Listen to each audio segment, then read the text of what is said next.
ठाकुर जी को प्रकृति बहुत अच्छी लगती है। जितना ठाकुर जी को श्रृंगार प्रिय है, जितना ठाकुर जी को भोग प्रिय है, जितना ठाकुर जी को राग प्रिय है, उतना ही ठाकुर जी को प्राकृतिक प्रेम है। प्रकृति बहुत अच्छी लगती है।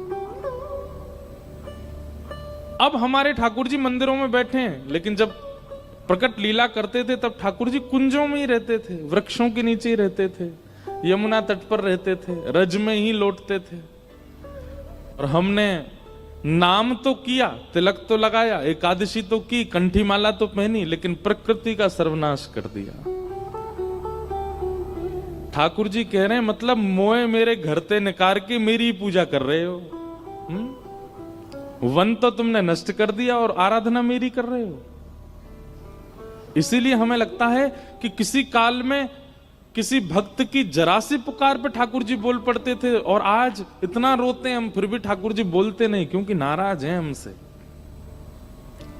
हमने प्राकृतिक सौंदर्य को नष्ट कर दिया।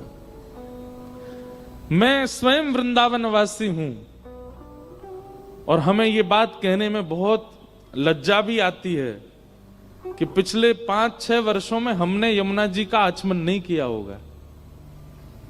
क्यों? है ही नहीं जल ऐसा कि आचमन किया जा सके। आचमन करते भी हैं, कभी परिक्रमा के लिए जाते हैं तो इतना जल लेते हैं कि केवल अधर तक जाए पूरा।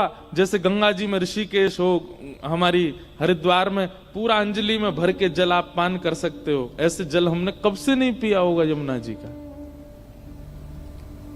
ठाकुर जी उस समय मानो कहते होंगे तू देख, तू खुद नहीं पी सकता और ये यमुना मेरी पटरानी है, मैं कैसे यहां लीला करूं। हम लीलाएं सुनते हैं, वृंदावन रस प्रकट कर रहे हैं, वृंदावन उत्सव मना रहे हैं, ये सब अच्छा है, इस सब से भक्ति हमारी बढ़ रही है, लेकिन ठाकुर जी के सुख का विचार नहीं किया जा रहा है इसमें। हम तो चाहते हैं, मैं तो बहुत दिन से कह रहा था कि जब मुझे कथा करते करते 5-10 साल हो जाएंगे तब मैं कुछ ऐसा भाव रखूंगा कि अब वृंदावन का प्राकृतिक सौंदर्य पुनः लौटे, श्री यमुना जी फिर से पहली जैसी बहने लग जाएं, वन हो, सघन वन हो, कुंज हो, और उसका प्रारंभ गांधी धाम से ही करें।